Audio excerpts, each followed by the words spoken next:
3장 15절. 자, 우리 한 목소리로 같이 읽겠습니다. 자, 시작. 내가 너로 여자와 원수가 되게 하고 내 후손도 여자의 후손과 원수가 되게 하리니 여자의 후손은 내 머리를 상하게 할 것이요 너는 그의 발꿈치를 상하게 할 것이니라 하시고 아멘. 오늘 우리 함께 읽은 이 말씀을 통해서요, 그래도 이기게 하셨다라는 제목으로 은혜를 같이 나누도록 하겠습니다. 우리 같이 한번 따라하겠습니다. 그래도 이기게 하셨다. 할렐루야. 네, 오늘 말씀 전 같이 나눌 때 큰 은혜 있으시길 소망합니다. 오늘부터 저는 그 성탄절이 되기까지 약 한 달여의 시간을 구약의 그리스도에 관해서 이렇게 같이 좀 나누기를 원합니다. 초대교회에 그런 이단이 있었어요. 그 사랑의 하나님이 신약에만 나타나 있다. 왜냐면 예수님이 오셔서 죽으셨잖아요. 그래서 구약 성경을 다 무시하던 이단들이 있었습니다. 그런데 확실하게 이단 맞습니다. 왜냐하면 성경은 분명히 구약에서부터 하나님의 무한한 사랑이 드러나고 있기 때문이에요. 특별히 제가 같이 살펴보고자 하는 구약에서부터 메시아 그리스도가 예언되어 있었다라는 것입니다. 그러므로 하나님이 얼마나 놀라운 계획들을 가지고 계신지를 제대로 안다면 구약에서도 사랑의 하나님, 신약에서도 사랑의 하나님을 발견할 수 있게 될 줄로 또 믿습니다. 우리 화면 한번 좀 같이 볼까요?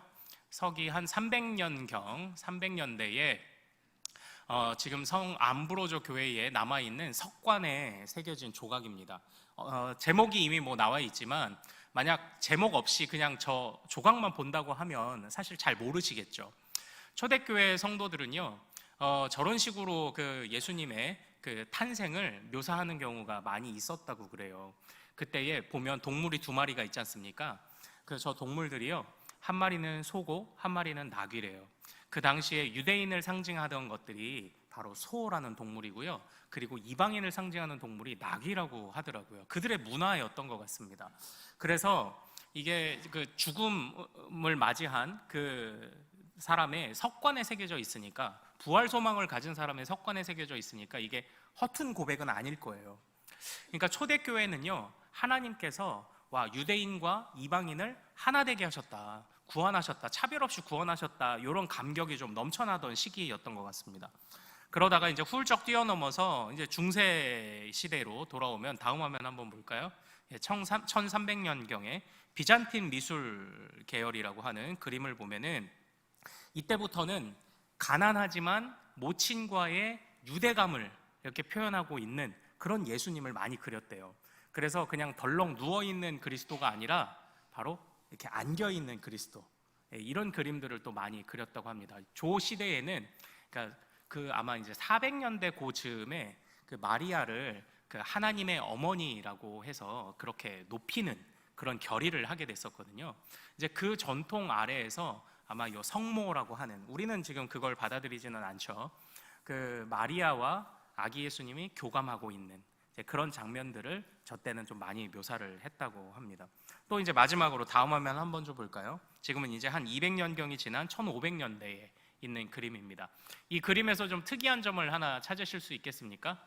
예수님이 지금 어디에 누워 계시죠? 네, 바닥에 누워 계십니다. 구유를 표현하고 있지 않아요. 요 시대에는요, 겸손하신 예수님에 관해서 집중적으로 묘사하는 그런 그림들이 또 많던 시대라고 이야기를 합니다.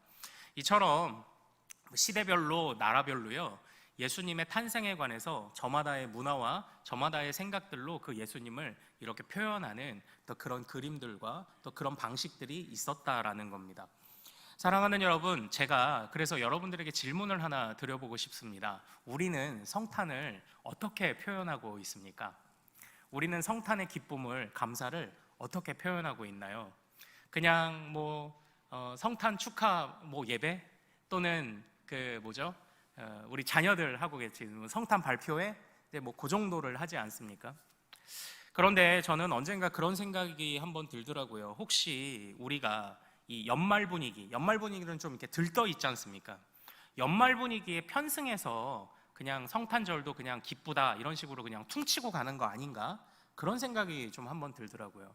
만약에 연말도 아니고요, 정말 성탄절이 전혀 기대하지 않았던 그냥 외딴 어떤 곳에, 또 아니면은 우리가 정말 분주할 때, 시험 기간 이런 때에 성탄절이 뚝하니 놓여 있다고 해도 그때 여러분들 정말 감사하실 수 있을까요? 정말 그때 기뻐하실 수 있겠습니까? 우리는 이 성탄을 어떤 문화로, 어떤 생각들로 표현하고 또 지키고 있습니까?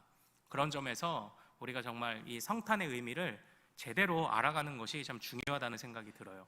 홀로 놓여진 성탄절이라 할지라도 그 안에서 연말에 흥분, 연초에 흥분이 없다 할지라도 홀로 놓여진 성탄절 안에서도 우리가 기쁨과 감사를 말할 수 있느냐, 그 이유를 알고 있고 발견하시는 우리 성도님들 되시기를 소망합니다. 그래서 저는요, 구약의 그리스도를 좀 살펴봐야 되겠다는 마음을 가졌어요. 우리 예수님께서 어떤 예언들을 통해서 우리 성부께서 얼마나 구원의 놀라운 계획들을 가지고 계신지를 찾아보게 되는 그런 시리즈를 우리 성탄절 전까지 바로 그렇게 좀 같이 살펴보려고 합니다.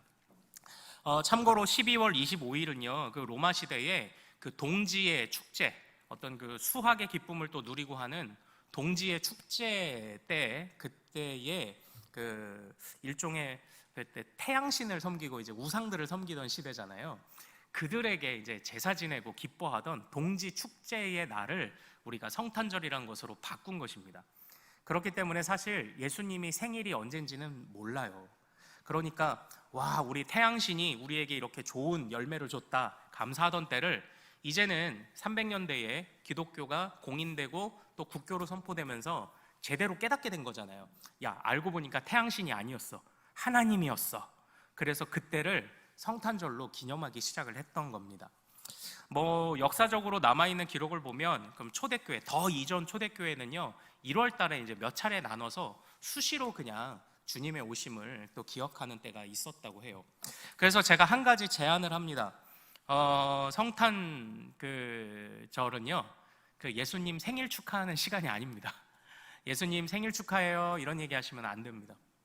그리고 저는 성탄절에 축하라는 말을 쓰는 것을 조금 주의하기를 바라는 그런 마음을 갖고 있어요. 왜냐하면 잘 보십시오. 예수님이 오셔서 하신 일이 무엇입니까? 예수님이 오셔서 우리에게 구원을 행하셨지만 그 구원의 방법은 죽음이었어요. 죽음을 축하할 수 있습니까? 그럴 수 없어요. 오히려 주님이 죽음으로 우리를 구원해 주신 것에 대해서 우리는 감사하는 거예요. 그래서 저는 이번에 성탄절 예배, 우리가 온 가족이 함께 모여 드리는 월요일 12월 25일 월요일 성탄 예배를요 성탄 감사 예배라고 명명할 겁니다. 앞으로 여러분들은 성탄절에 기쁨과 감사만 말씀하셔야 돼요. 축하는 안 됩니다. 생일 축하 이런 것도 안 됩니다. 촛불 켜고 이런 거 안 됩니다. 절대 안 돼요. 주님의 성육신을 감사하자. 주님의 성육신을, 오셔서 우리에게 구원을 베푸신 성육신을 감사하자. 우리 이것을 꼭 기억하는 그런 성탄절이 되시기를 소망해요. 그래서 제가 이제 참 그 일부 설교를 하고 나서 다시 한번 이제 제 설교를 다시 한번 점검을 하다가 문득 우리 어린아이들 찬양이 하나 생각났어요. 이 찬양 혹시 아십니까? 기다리나요 하얀 눈송이, 아니 기다리나요 빨간 산타클로스, 아니 기다리나요 멋진 장난감, 아니 기다려요 난 아기 예수님을. 어린이 찬양 진짜 은혜롭지 않습니까? 저만 은혜 받았네 이거. 그러니까 성탄절에요 하얀 눈송이도 아니래요, 빨간 산타클로스도 아니래요, 멋진 장난감도 아니래요. 그냥 아기 예수님이면 족하답니다. 이런 마음이 우리 모든 어른이들에게도 있기를 소망합니다. 네.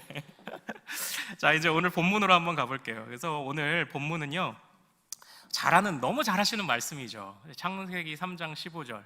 이 말씀은 원시복음 또는 원복음이라고도 말하는 그런 말씀 아닙니까? 자, 우리 15절, 3장 15절 같이 한번 읽어보겠습니다. 자, 시작. 내가 너로 여자와 원수가 되게 하고 내 후손도 여자의 후손과 원수가 되게 하리니 여자의 후손은 내 머리를 상하게 할 것이요 너는 그의 발꿈치를 상하게 할 것이니라 하시고, 여기서 보면 한 3가지 정도의 싸움이 드러납니다.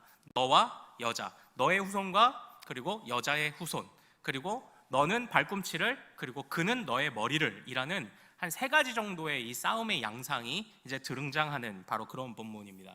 자, 여기서 주님이 지금 경고하시는 너는 누굽니까? 너 뱀입니다. 뱀. 정확하게 말하면 사단이죠. 뱀의 형상으로 뱀을 교묘하게 이용하여 나타났던 사단이죠. 그럼 여자는 누굽니까? 여자는 이게 뭐 말 그대로 하와입니다. 하와. 그러면 너의 후손은 사단의 후손들, 사단의 뱀의 후손들, 또는 계속적으로 이어지는 사단의 영향력을 말하는 거겠죠. 사단의 영적인 도전들을 말하는 걸 겁니다. 그런데 이제 여기서 우리가 살펴봐야 될 게 여자의 후손이라는 겁니다. 여자의 후손. 이게 사실은 이제 두 가지 의미가 있다는 것을 우리가 차차 보게 될 텐데요. 여자의 후손, 결국 우리가 아는 바는 무엇입니까? 이 여자의 후손은 바로 우리 그리스도시다. 그래서 사단이 끊임없는 공격으로 죽지 않고 끝까지 그의 백성들을 상하게 만들고 걸려 넘어지게 만들고, 심지어는 우리 이제 수요 예배 가운데 마가복음을 함께 묵상하며 우리 배운 바가 있죠. 예수님이 공생애를 하실 때 보면 수많은 귀신들을 막 쫓아버리시지 않았습니까? 그때에 귀신과 사단들을 꾸짖으셨다는 표현을 쓰세요. 그런데 복음서는요, 풍랑이 일 때도 주님이 꾸짖으셨다는 표현을 쓰세요. 이 꾸짖다라는 이 표현이 사실 사단에게, 귀신들에게만 사용하시던 표현을 우리 그 풍랑을 잠잠케 하는데 사용하신 거거든요. 그래서 학자들은 그 부분을 가지고 사단이 예수님으로 하여금 천국 복음을 전하지 못하게 하려고 방해하는 장면이라고 그렇게까지 묘사를 하는 그런 부분들도 있었습니다. 그처럼 이렇게 치열한 싸움이 있을 거예요. 서로를 상하게 하는 치열한 싸움이 있을 거라고 이야기를 합니다. 그러나 그 속에서 주님은 비록 죽으셨지만 그 죽으심은 결국 발꿈치를 상하는 정도밖에 되지 않는다. 그러나 그 발꿈치를 상하게 하심으로, 예수님의 죽으심으로 인해 얻어진 놀라운 구원의 유익은 바로 사단과 뱀의 머리를 짓밟는 것이었다. 지금 이 예언을 주고 있는 것 아닙니까? 그러니까 정말 이 복음이죠. 복음. 복음입니다. 그래서 예수님께서요, 십자가에 달리실 때 요한복음에 보면 마리아, 자신의 어머니에게, 마리아에게 그 자신의 제자, 사랑하시는 제자 요한을 이렇게 맡기십니다. 의탁하세요. 잘 돌봐달라고. 이제 이 요한이, 나를 따르는 내 제자들이 당신의 아들입니다 하고 가족의 관계를 새롭게 정의 내리시고 맡기실 때 이렇게 말씀하시거든요. 여자여, 당신의 아들이니이다, 이렇게 얘기해요. 세상에 어떤 아들이 엄마한테 여자여라고 그렇게 합니까? 여러분들 오늘 가셔서 우리 부모님들에게 다 안부전화 해보십시오. 그래서 딱 받으시면 여자여 평안이뇨 이렇게 한번 해보세요. 엄마가 뭐라고 하시나, 뭐 잘못 묻나 이렇게 하시지 않겠어요? 자, 그런데 주님이 돌아가시기 전에 여자여 하신 것도 다 이유가 있어요. 이 말씀을 이루시기 위한 거죠. 자신이 여자의 후손임을, 단순한 어떤 특정한 여자가 아니라 예언된 어떤 여자의 후손임을 나타내 보여주시는 거예요. 그래서 이게 정말 복음 아닙니까? 정말 복음이죠. 아, 예수 그리스도가 바로 이렇게 예언돼 있었구나. 그런데 우리가 이 말씀을 살펴볼 때 같이 좀 봐야 될 말씀이 있어요. 창세기 바로 12장 3절입니다. 우리 성경을 찾으셔도 괜찮고요, 우리 화면으로도 한번 같이 볼까요? 창세기 3장 12장 3절, 창세기 12장 3절 같이 한번 읽겠습니다. 시작. 너를 축복하는 자에게는 내가 복을 내리고 너를 저주하는 자에게는 내가 저주하리니 땅의 모든 족속이 너로 말미암아 복을 얻을 것이라 하신지라. 아멘. 우리는 사실 이 말씀을요, 사실 창세기 3장 15절 말씀하고 연관해서 볼 생각을 사실 잘 못합니다. 그러나 한번 잘 생각해 보십시오. 아브라함이 뭐가 이뻐서 택함 받았나요? 아브라함이 뭐가 잘나서 택함 받았나요? 아무런 이유가 없습니다. 그냥 하나님의 은혜죠. 그런데 유일하게 아브라함이 갖추고 있는 자격 하나가 있어요. 그게 뭐냐면 바로 그가 하와의 후손이에요. 바로 택함 받은 백성의 계보들의 후손이에요. 창세기 5장에 보면 아담의 계보가 노아까지 기록되어 있습니다. 노아. 그리고 우리 11장은 볼까요? 성경 기왕 찾으셨으니까 11장 10절 가보겠습니다. 11장 10절과 26절 뭐 한번 같이 읽어보죠. 11장 10절과 26절 같이 읽습니다. 시작. 셈의 족보는 이러하니라. 셈은 100세 곧 홍수 후 2년에 아르박삿을 낳았고, 26절 데라는 70세에 아브람과 나홀과 하란을 낳았더라. 아멘. 이렇게 되어 있죠. 그러니까 성경 안에 있는 계보가요, 결코 그냥 나온 게 아닙니다. 사실 우리는요, 이 아브라함을 부르신 장면이 그 원시복음, 원복음과 연관성을 그렇게 생각하지 않지만, 이 아브라함을 부르신 이유는요, 바로 그 처음에 여자의 후손에게서부터 메시아가 나타난다고 했던 그 약속을 이루시기 위한 하나님의 원대한 계획 중에 일부분이었던 거예요. 그래서 하나님께서 택함 받은 백성 아담으로부터, 그리고 셋을 지나서, 그리고 노아까지, 노아 중에서도 특별히 셈의 계보를 따라 아브라함까지, 그리고 아브라함부터 누구까지? 다윗을 지나 그리스도까지. 자, 이제 이 아브라함부터 그리스도까지의 계보가 어디 나와 있습니까? 마태복음 1장에 있는 거예요. 그래서 성경 안에 있는 계보는 결코 우리로 하여금 졸게 만들고 지루하게 만들려고 있는 게 아닙니다. 이것은 바로 우리 예수님이 처음부터 예언되어졌던 바로 그 메시아라는 것을 드러내기 위해 이 계보가 존재하는 거예요. 그래서 성경이 밝히고 있는 중요한 부분이 우리 예수님이 아브라함의 자손이다. 아브라함은 누구의 자손입니까? 노아의 자손이에요. 노아는 누구의 자손입니까? 바로 하와의 자손입니다. 하와의 자손이 왜 이렇게 보호를 받습니까? 왜 이렇게 이 세상에서 번영하며 존귀함을 받습니까?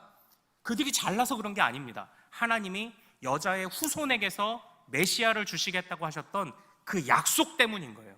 그러니까 하나님이 주신 그 약속 때문에 이 계보가 지금 이어지고 있는 거예요. 그래서 갈라디아서를 가면 이 부분을 사도 바울이 동일하게 해석을 하고 있습니다. 우리 화면을 보고 갈라디아서 3장 8절 같이 읽어보겠습니다. 시작. 또 하나님이 이방을 믿음으로 말미암아 의로 정하실 것을 성경이 미리 알고 먼저 아브라함에게 복음을 전하되 모든 이방인이 너로 말미암아 복을 받으리라 하였느니라. 아멘. 이렇게 돼 있죠. 여기 굉장히 재밌지 않습니까? 아브라함에게 전하신 것이 복음이래요. 사실 하나님이 아브라함을 그냥 부르시지 않았습니까? 너 나랑 그냥 떠나자, 그냥 이렇게 얘기하셨을 뿐인데 이게 복음이라고 이야기를 하고 있는 겁니다. 그러니까 그 사도 바울은요, 지금 아브라함이 주님의 원대하신 구원 계획 안에서 지금 그 길을 떠났다고 보고 있는 거예요. 그리고요, 아브라함의 씨가 열국 가운데 아비가 될 것이고 열국 가운데 복의 근원이 될 거라고, 복이 될 거라고 선언하셨는데, 이 갈라디아서 3장 8절 보면 이방인까지 갑자기 언급을 하기 시작합니다. 이방인이 너로 말미암아 복을 받으리라, 이렇게 말씀을 하기 시작을 하시는 거예요. 그러니까 지금 사도 바울은 이 원시 복음에서부터 창세기 3장 15절에서부터 아브라함을 지나 그리고 아브라함에서 그리스도의 계보에 이어지기까지 계속적으로 신실하게 그 약속을 이루시는 그 하나님의 그 모든 그 사역을 바로 복음의 사역이라고 지금 보고 있는 겁니다. 열방이 복받게 하시는 복음의 사역. 그런데 더 재밌는 건 갈라디아서 3장 16절이에요. 우리 화면을 한번 같이 읽겠습니다. 자, 시작. 이 약속들은 아브라함과 그 자손에게 말씀하신 것인데 여럿을 가리켜 그 자손들이라 하지 아니하시고 오직 한 사람을 가리켜 내 자손이라 하셨으니 곧 그리스도라. 아멘. 그러니까 이 말씀이 굉장히 재밌는 게 뭐냐면 아브라함과 그 자손에게 말씀하셨다. 자손들이 아니라 자손에게 말씀하셨다. 지금 이 얘기를 하고 있는 게 이게 굉장히 의미가 있고 재밌는 부분입니다. 무슨 차이가 있을까요? 자손들 무슨 차이가 있을까요? 우리는 이것을 크게 구분해 보지 않았지만 사랑하는 여러분, 3장 15절을 다시 한번 주의 깊게 잘 보십시오. 여기서 내가 너의 후손, 여자의 후손과 이렇게 돼 있죠. 여자의 후손과 원수가 되게 하리니 여자의 후손은 내 머리를 상하게 할 것이요. 잘 보십시오. 여자의 후손들이라고 했습니까? 여자의 후손이라고 했습니까? 후손이라고 했죠. 또 나중에 그 뒤편으로 넘어가면 아브라함에게 주신 씨의 약속이 있어요. 거기에서도 뭐 창세기 22장 18절 같은 경우가 대표적인데 내 씨들로 말미암아 이렇게 얘기하지 않으셨어요. 내 씨로 말미암아 이렇게 되어 있어요. 그러니까 사실은 너의 후손, 너의 씨, 너의 자손 이렇게 하면 이걸 그 이제 집합명사라고 합니다. 이렇게 집합. 우리가 뭐 군중 이렇게 표현하나 군중들 뭐 이렇게 표현하나 우리 의미가 통하는 데 문제가 없잖아요. 그런데 이 집합명사를 표현할 때 보통 단수로 표현한다고 하는데 사도 바울은 이것을 단순하게 그 뭐 여자의 후손들, 아브라함의 후손들로 행한 게 아니라 주님이 처음부터 그 후손들을 아우르신 것뿐만 아니라 그 후손들의 끝에 오실 그리스도를 바라보고 단수로 콕 찍어서 후손, 자손 씨 이렇게 얘기했다고 지금 사도 바울이 이걸 해석을 하고 있는 겁니다. 지금 잘 따라오고 계시죠? 네. 그러니까 사도 바울이요, 이게 우리는 그냥 앞전에서 보면서 그냥 지나왔잖아요. 후손, 너의 후손이 뱀의 머리를 상하게 할 것이다. 아브라함에게는 너의 씨가 열방 가운데서 높임을 받게 될 것이다. 그런데 그 후손, 그 씨라는 그 말 하나에 지금 의미를 부여하고 있는 겁니다. 그러니까 이게요, 그겁니다. 그리스도가 오신 이후에 구약에 있는 모든 말씀의 퍼즐들이 촥촥촥촥 다 맞아 떨어진 거예요. 그러다 보니까 구약에 주셨던 모든 약속들이 이렇게 성취된 거구나, 주님이 단 한마디도 허투루 주시지 않았구나, 지금 이걸 고백하고 있는 거예요. 근데 사랑하는 여러분, 잘 한번 생각해 보십시오. 지금 이 원시복음, 창세기 3장의 복음을 주신 시점이 어떤 장면에서 이 복음을 주셨나 잘 한번 생각해 보십시오. 바로 범죄한 자들을 추방하는 장면에서입니다. 추방하고 쫓아내는 장면, 그 장면에 지금 구원의 복음이 선포되고 있는 거예요. 그래서 오늘 그 설교의 제목을 이제 혹시 좀 매치를 하실 수 있겠나요? 정말 실패한 자들입니다. 버림받아 마땅한 자들입니다. 우리가요, 고쳐 쓰는데도 한계가 있잖아요. 고쳐 쓰다 좀 안 되면 사실 새로 사는 게 더 낫지 않습니까? 그런데 주님은요, 능력이 있으시죠. 이 세상을 싹 쓸어버리고 새로 창조하시면 됐습니다. 그러나 주님은 그러지 않으셨죠. 고쳐 쓰기로 작정을 하셨죠. 그래서 비록 그의 백성들이 에덴에서 쫓겨났을지는 몰라도 그들에게 여전히 살 길을 주셨다는 거예요. 구원의 복음을 선포해 주신 겁니다. 그래서 그래도 비록 쫓겨났어도 그래도 이기게 하셨다는 거예요. 그래도 승리할 수 있는 길을, 구원받는 길을 주셨다라는 겁니다. 어떻게요? 이미 아담과 하와를 추방할 때부터 먼 훗날 우리에게 선물로 오실 그리스도를 바라보고, 그래서 우리 성경에 있는 모든 신학자들이, 믿음의 선배들이 구약의 백성도 그리스도로 인해 구원받았다고 말하는 겁니다. 그리스도 이전에 살아갔던 사람들도 바로 그들의 이 믿음의 계보 안에 있다면 그들 끝에 오시는 그리스도를 바라보며 그 빛 아래에서 구원의 은혜를 누린 것이라고 그렇게 지금 고백을 하고 있는 거예요. 하나님의 은혜가 참 얼마나 놀랍습니까? 그러니까 성탄절이 제가 서두에 얘기한 것처럼 연말 아니어도 우리는 기뻐할 수 있어야 될 줄로 믿습니다. 성탄절이 우리가 분주하고 어려운 중에 마음이 좁아진 때에 성탄절이 다가온다 할지라도 감사를 말할 수 있는 우리 큰숲의 모든 가족들 되시기를 소망합니다. 주님의 은혜가 있는 거예요. 주님의 은혜가 실패한 자들에게 그래도 주시는 은혜가 있는 거예요. 그래서 이 그리스도의 오심이 우리에게 감사와 기쁨의 제목이 되는 것입니다. 우리 이제 창세기 3장으로 다시 한번 넘어가 볼까요? 창세기 3장 21절로 가서 한번 보겠습니다. 이때에 하나님의 은혜가 또 얼마나 놀라운지 우리 요 한번 좀 살펴보겠습니다. 창세기 3장 21절입니다.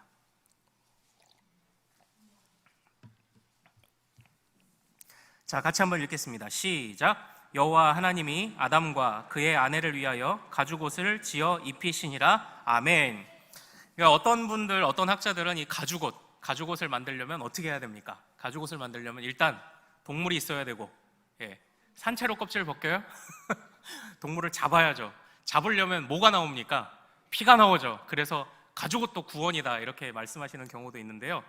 저는 그것을 아주 외면하는 건 아닌데, 저는 이 옷이라는 것을 처음에 아담과 하와가 범죄하고 입었던 나뭇잎 사기로 만들었던 옷 있죠. 무화과 나뭇잎으로 만들었던 자신의 수치를 가리기 위해 그 옷과 비교하는 것을 저는 조금 더 집중해서 이 부분을 해석하고 있습니다.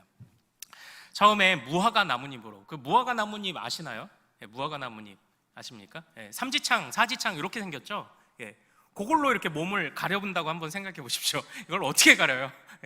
쉽지 않습니다. 그런데 단순하게 모양의 형태가 아니라 잎사귀로 만든 것은 아무리 그것으로 수치를 가리려고 해도 임시방편이라는 게 이게 중요해요.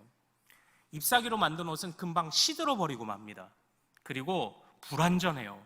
그러나 주님이 잎사귀 옷이 아니라 가죽옷을 입혀 보내셨다라는 것은요, 바로 온전하게 그들의 수치를 가릴 수 있도록 주님이 사랑을 베푸셨다는 의미예요. 가죽옷, 튼튼하고 질긴 가죽옷으로 그들의 수치를 가리게 하셨다. 그래서 나뭇잎옷과 가죽옷을 비교해 보는 거죠. 주님이 그들의 수치를 완전하게 가리셨다. 그러니까 그들에게 복음도 주셨습니다. 추방당하는 자들에게 살 길이 있을 거야, 이렇게 얘기하고 보내셨어요. 그리고 그들이 살아가는 동안에 신실하게 그 약속을 이루어 가시면서 노아도 낳게 하시고 아브라함도 낳게 하시고 다윗도 낳게 하시고 결국 끝에 믿음의 자손, 그 후손의 계보를 따라 그리스도도 오게 하신 거죠. 뿐만 아니라 그때 우리의 허물과 수치를 가려주시는 겁니다. 바로 이것이 추방당할 때 베풀어 주셨던 주님의 은혜라는 거죠.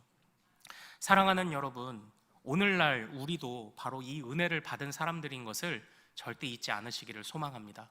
우리도 부끄럽고 수치가 많은 사람들입니다. 그리스도를 따라가는 것은 쉬운 일은 아니에요.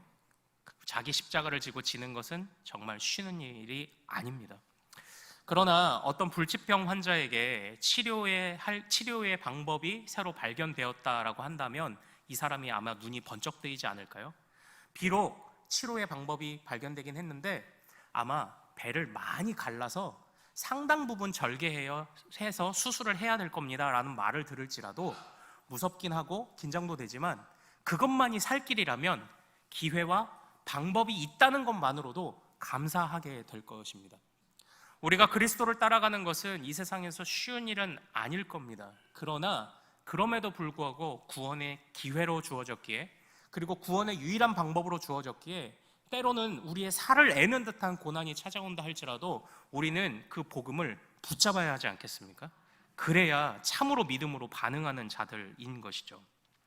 사랑하는 여러분, 그래서 저는 또 한 가지 이제 마지막으로 성탄절을 어떻게 우리가 잘 맞이하며 의미 있게 보낼까, 제가 이렇게 좀 생각한 바를 권면하고 싶습니다.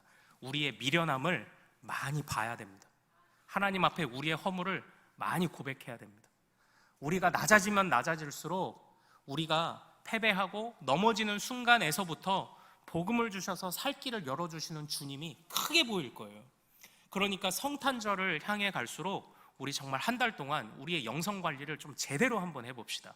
그래서 우리의 허물을 보고 우리의 미련함을 보고 이런 나도 오늘 붙잡으신 주님, 이런 나에게도 복음을 주신 주님, 이런 나에게 그리스도를 성육신하여 나에게 보내주신 주님을 묵상하는 한 달이 된다면 우리는 정말 이 성탄절을 감사와 기쁨으로 성공적으로 맞이하는 사람들이 될 겁니다.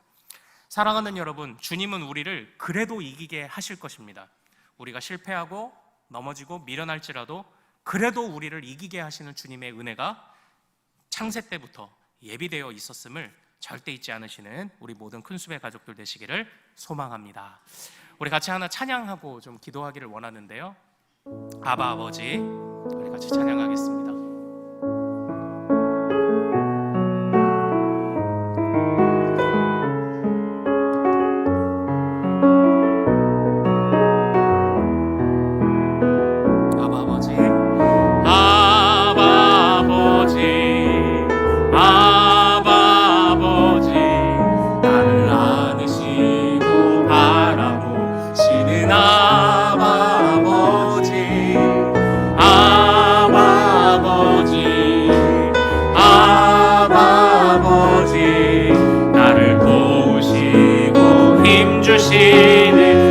다시 한번 아바 아버지, 아바 아버지, 아바 아버지, 아바 아버지, 나를 안으시고 바라보시는 아바 아버지, 아바 아버지, 아바 아버지, 나를 도우시고 힘주시는 아버지.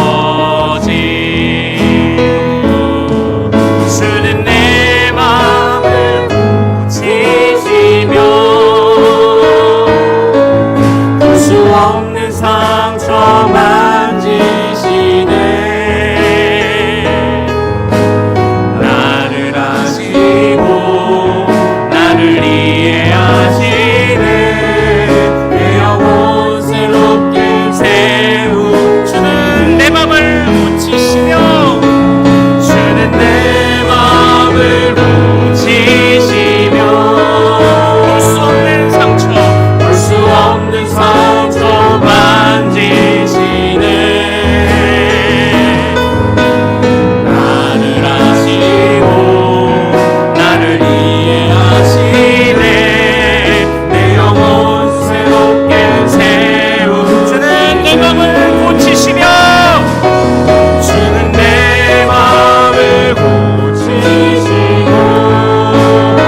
아바 아버지께서 우리가 추방당하는 바로 그때에도 우리를 아시고 우리의 연약함을 아시고 바로 복음을 주셨습니다.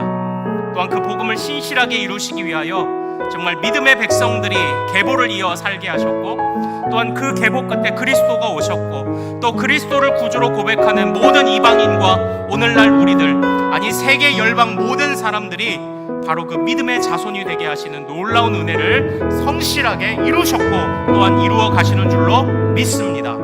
우리 이 시간 사랑이 많으신 아바 아버지 의지하며, 주여 그래도 이기게 하신 것 감사합니다. 그래도 이기게 하옵소서. 우리 주님께 소망을 두며 감사하는 마음으로 우리 주여 같이 한번 부르고 기도하겠습니다. 주여!